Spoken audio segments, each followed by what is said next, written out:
muitas delongas, já estamos de volta com o nosso ACAPS Podcast. Hoje, nosso dia, a nossa tarde está agitadíssima nessa segunda-feira, o segundo dia de feira desse evento, né, capixaba, o maior evento do Espírito Santo, que envolve supermercados, envolve o varejo, envolve padarias. E aqui no nosso podcast, a gente recebendo convidados, especialistas, expositores, autoridades, tudo pra gente bater um papo e deixar a nossa conversa e trazer muito conteúdo para você que está em casa acompanhando a gente e entender um pouquinho de tudo que rola aqui na ACAPS, né? Além de muito network, de muita venda, de muito trabalho, tem também muito conteúdo e é isso que a gente está levando para vocês com o nosso conteúdo, com o nosso podcast, que começou ontem e segue até amanhã nos 3 dias de evento.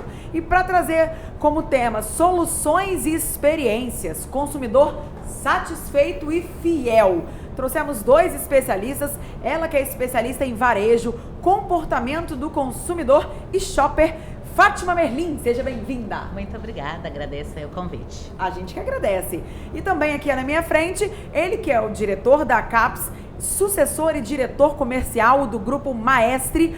Muito prazer, Vitor Maestre. Boa tarde, Carol. Parabéns. Obrigado, Carol, obrigado. Aniversário do Vitor hoje, tá comemorando, fazendo festa aqui na ACAPS, né? Nada melhor do que trazer um pouco dessa energia, da gente desejar para você um feliz aniversário com muita venda, com muito trabalho, né? Com muita muito obrigado, Carol. Obrigado. E agradecer a oportunidade também à CAPS e vocês aqui pela oportunidade. A gente que agradece. Vamos colocar um pouco de conversa aqui agora. Já vou começar fazendo uma pergunta genérica, acho que os dois podem responder, a gente pode trocar um pouco de figurinha. Como que é a experiência de vocês no varejo? Quais as dicas para tornar o cliente um promotor da sua marca? Aquele cliente que sem você pagar, ele vai estar aí falando da sua marca, ele vai estar aí difundindo o seu produto. De que forma, com essa experiência de vocês, quais as dicas para tornar isso possível e cada vez mais forte? Posso começar? Pode, então, Fátima, vamos lá. Primeiro as mulheres, né? Vamos aproveitar. Na prática, para que ele possa se tornar um promotor da marca, seja de varejo, seja de produtos, o primeiro passo é que você proporciona a ele uma boa experiência, ou de compra e de consumo. E hoje a gente olha isso de maneira integrada, né? Não só adianta ir lá comprar, ter facilidades, ter uma loja prática, fácil, resolutiva, mas ter alguma carência na hora de usar o produto. Isso impacta também a experiência. Então é sempre um olhar da experiência, da jornada como um todo. Para isso, eu preciso conhecer bem o cliente. Então, o primeiro passo é oferecer uma boa experiência partindo de um profundo conhecimento, porque na hora que eu conheço, eu consigo direcionar minhas ações e aí ter efetividade nas entregas que eu faça de produto, de preço, de promoção, de prateleira, de todos os P's ali conectados. Isso é completando, tá, Fátima? Lá a gente trago, né, para a empresa treinamentos para a equipe. A gente começamos no começo do ano, Escola Maestre.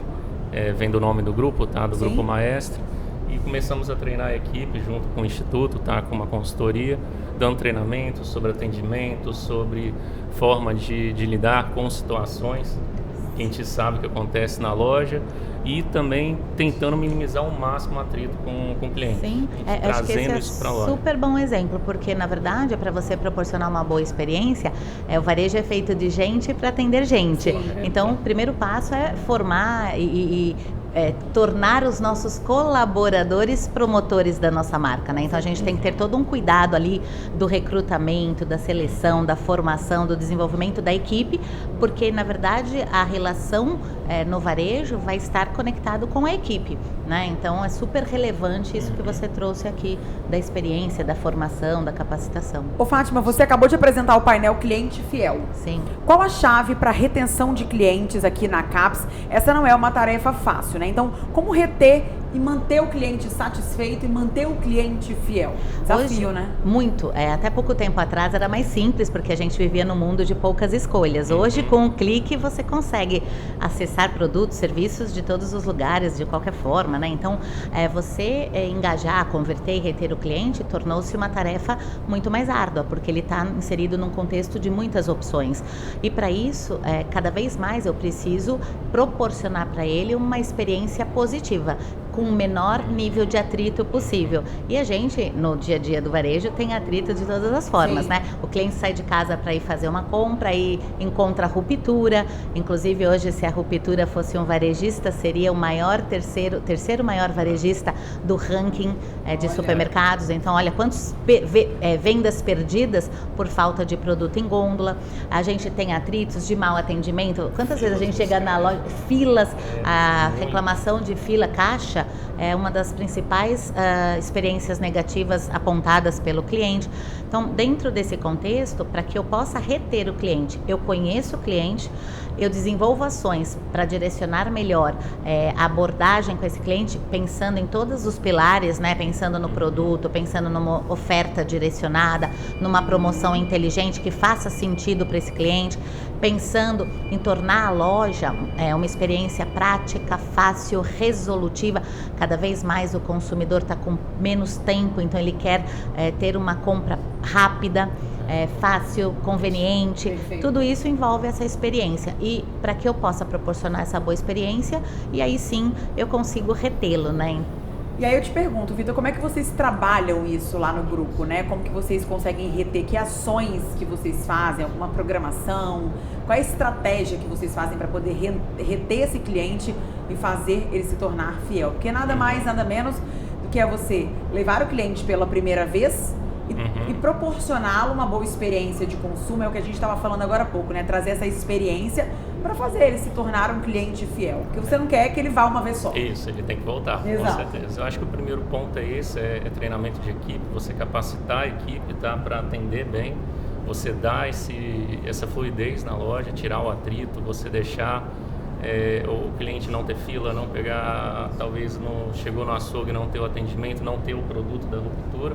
Acho que o primeiro ponto é esse, e depois você criar dinâmicas para atrair. Aí é um clube de fidelidade, é um e-commerce. Legal. É onde você vai dar um a mais pro seu cliente, para ele estar ali. Poxa, eu vou comprar ali onde ele me dá uma contrapartida para eu estar com ele.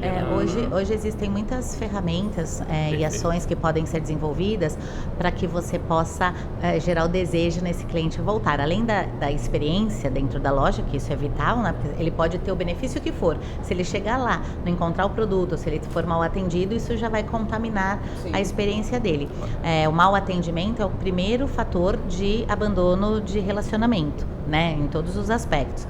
Agora, hoje você tem cashback, você tem programa de fidelidade, você tem uma série de possibilidades que hoje os varejistas estão adotando para que faça com que estimule ainda mais, além de proporcionar uma experiência fluida na loja, para que ele possa voltar em função desse relacionamento, né? A gente fala que é criar um programa de relacionamento contínuo com os clientes, porque daí realmente ele vai falar, olha, estão me ouvindo e fazendo algo para mim. E mensurar de maneira contínua a experiência do cliente, porque muitas vezes o cliente quer ser ouvido, então ele tem uma experiência ruim, mas se você escuta e se você propõe um plano de ação para a solução desse problema eventual, né? Às vezes é coisa básica de um açougue que não está adequado, ou de um atendimento ruim. A hora que você monitora isso, a avaliação e propõe as melhorias, também isso ajuda na retenção, na fidelização. E aí, Fátima, aproveita, pode falar,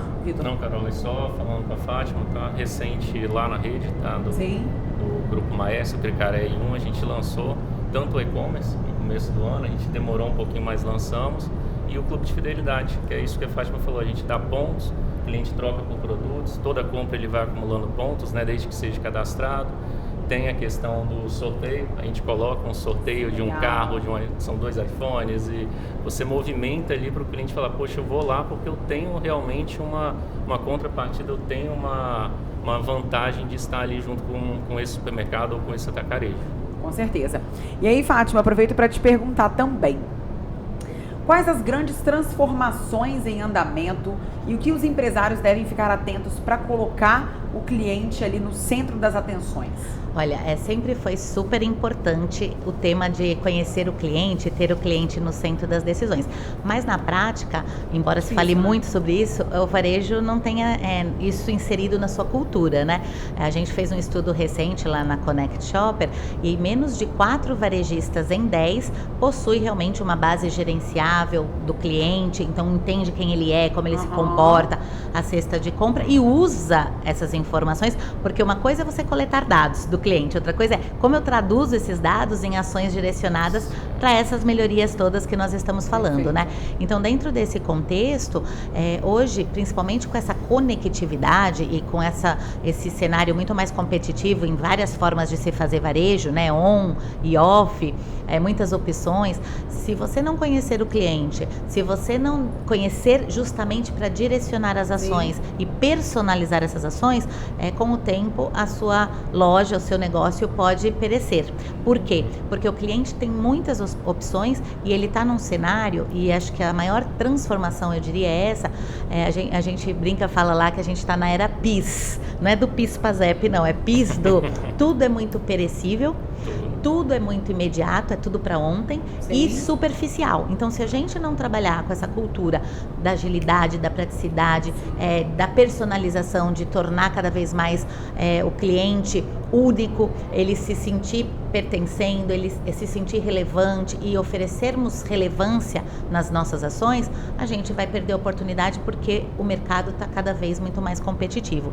Então, eu diria que a maior transformação assim que a gente precisa estar antenado é que com a conectividade, com essas tecnologias que estão aí, quem vem da tecnologia para o varejo, então essas multiplataformas, os aplicativos, eles vêm com uma inteligência de uso de dados que a cultura do varejo tradicional não tinha.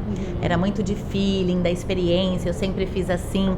Isso não cabe mais, né? Porque o próprio cliente está muito mais mixador, muito mais conectado, muito mais antenado, ele está muito mais seletivo e com novos valores, inclusive valores conectados com a nova era. A hora que ele escolhe uma loja, às vezes, a hora que ele escolhe um produto, ele está também conectando, mesmo na baixa renda, conectando temas de sustentabilidade, de social, né? O que esse varejo está fazendo para a comunidade que ele está inserido? Então, isso passam a ser valores que, principalmente movimentados pela pandemia, se fortaleceu nas escolhas dos clientes. Então, é importante o varejo estar antenado a essas práticas também. Perfeito. Uma aula, né, gente? Muito. Não?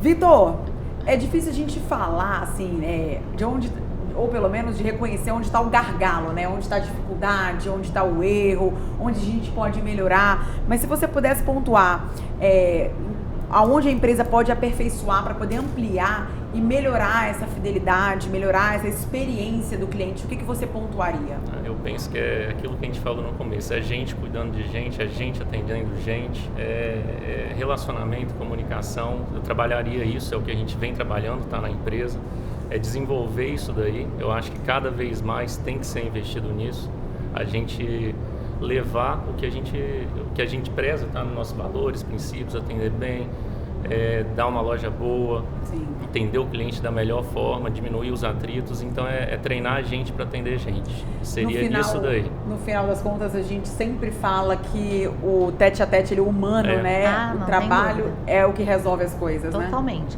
Principalmente no varejo, né? Onde a gente vê ali o dia a dia. E mesmo que com todo esse boom da tecnologia, do e-commerce, etc., no geral ainda, mais de 95% das vendas acontecem em lojas físicas. Né? Então, a operação ali é onde tudo acontece de fato e tem muitas questões ali do dia a dia. Minha família é de varejo, meu marido é varejista também, eu vejo todo dia ali surge fatos assim particulares. Então, você tem que estar todo o tempo ali. É uma vida muito dura, né? E eu acrescentaria na fala que também tem temas relacionados a questões culturais. Eu acho que a gente tem que quebrar alguns paradigmas da cultura do varejo, né? Essa questão do uso de dados, ainda tem um certo medo, resistência de plataformas, né? A gente buscar cada vez mais aperfeiçoar nossos sistemas, mas pessoas é o centro da discussão, não tem jeito. Final. E acho que vocês podem falar melhor do que eu, com certeza. Hoje em dia, no fim das contas, o cliente está cada vez mais exigente, né? Total. Muito, total. Totalmente. E a concorrência está aí. Então você precisa se destacar de alguma forma, né? Hoje até eu estava lendo uma matéria sobre o crescimento populacional nos últimos 10 anos, foi da casa de 7%. Em contrapartida, em número de lojas só de varejo alimentar, de supermercados, se cresce ao ano 7%. Quer dizer, a população crescendo 7 em 10 anos e lojas crescendo 7 ao ano. Olha como é um mercado extremamente competitivo, né? Então, se a gente não olhar para isso, tá todo mundo ali roubando um espaço um pouquinho mais do bolso do mesmo cliente. Com certeza. Né? Então, temos que nos diferenciar. Como vamos nos diferenciar? Através das pessoas. Então, acho que esse pilar de formação, de desenvolvimento é o passo zero aí para o varejo. E os outros são complementares, né? Você vem com a plataforma, vem com processos. CRM, vem com os processos, são complementares, mas o que faz... O que a gente falou, são pessoas. No final das contas, no frigir dos ovos, são as pessoas. Com certeza. Né? Senhores, muito obrigada, Fátima, Vitor. Queria agradecer imensamente a presença, a contribuição, bate-papo conosco, com o nosso podcast. Tenho certeza que agregou muito para quem está acompanhando a gente de casa, também para quem vai acompanhar através das nossas redes sociais. Vitor, obrigada. Feliz aniversário mais uma Carol. vez. Obrigado, Fátima, obrigada também. Obrigada, é um prazer. E a gente dá uma pausa agora, uma breve pausa, um rápido intervalo. Daqui a pouco tem mais convidados aqui. Um instante só.